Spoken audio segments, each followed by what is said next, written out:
What is the difference between a 1099 and a W-2?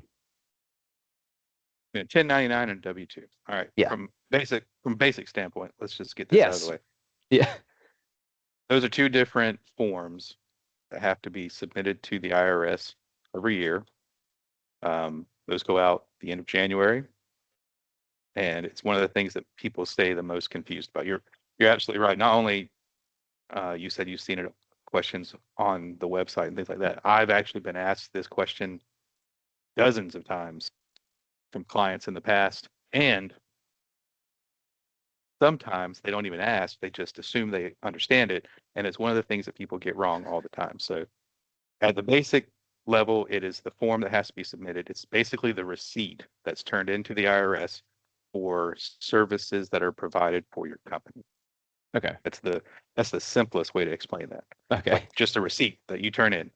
Now, where it's different is a W-2 is for an employee, the 1099 is for a contractor, a non-employee. So it's actually there's quite a few 1099s that will get submitted for a particular taxpayer. Some of it's for interest, some of it's for like dividends, some of it's for different things.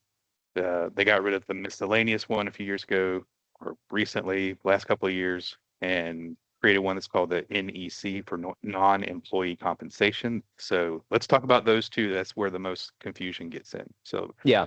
um, so since it's back to school time, let's talk about this from the context of school. Okay. All right. Perfect. So you picture a school. Everybody's got their mind that like you can smell fifth grade, right? All right. Yeah. So a teacher is a W-2 employee. Okay.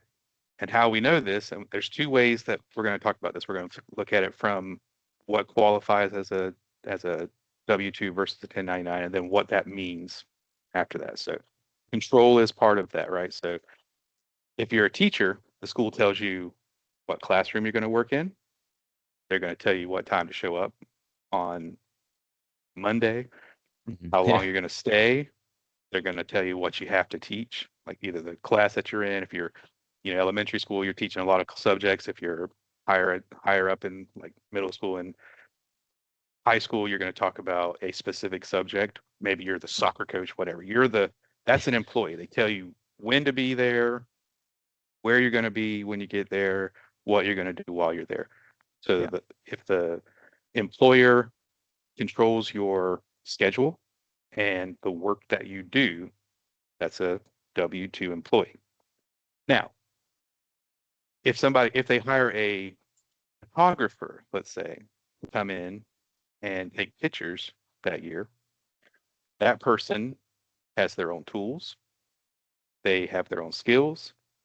They tell you when they can come that year because they're probably going to multiple schools. So they're going to schedule that out according to their schedule. So if that person doesn't isn't the time they come isn't determined by the employer, what they do isn't determined necessarily by the employer, and they have their own tools and do the thing that they do. You could say a plumber, but most school systems have, you know, Yeah. maintenance staff. So the photographer comes in, that person gets a whole check. So let's switch to the money now. Hmm. That person's going to get a check that is a total number for the amount that was agreed upon ahead of time, or the hours that they worked times their billable rate. Hmm. And then that's it. That's what happens with the staff person, the W-2 employee, the teacher in this case. They're going to take taxes out of that, and they're going to pay taxes on that employee. And that's where it kind of gets kind of interesting, because you don't control your time as the employee. You're told when to work and how long you have to work, etc. But the contractor is kind of their own boss. And Hmm. that's fun from one perspective, because you get to make your own schedule and you get to do your own thing the way that you want to Yeah. do it. And if they don't, the person that you're looking at as if you're looking at doing this for a school that they don't like your system, they get the other guy. Yeah. That's fun, right? That's the cool part. The drawback to that is, as the employer, And the worker, you have to pay both sets of the taxes, the employer side and the employee side, as a 1099, which means, you're paying that what they call self-employment tax. It's really kind of the same as if you were an employee and the employer paid it. But in this case, you're the employer.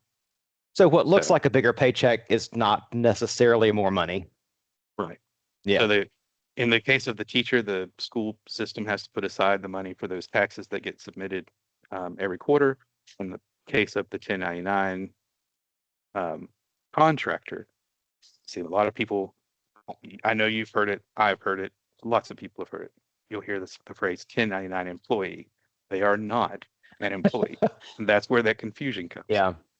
I mean, I think that is genuinely confusing because again, that term is thrown around a lot. I think They're it's the a ones that end up having to pay those taxes, both Mhm. sides of it. So yeah, that's it in a nutshell. That's kind of the quickest way I could say that. Not that I said it quickly.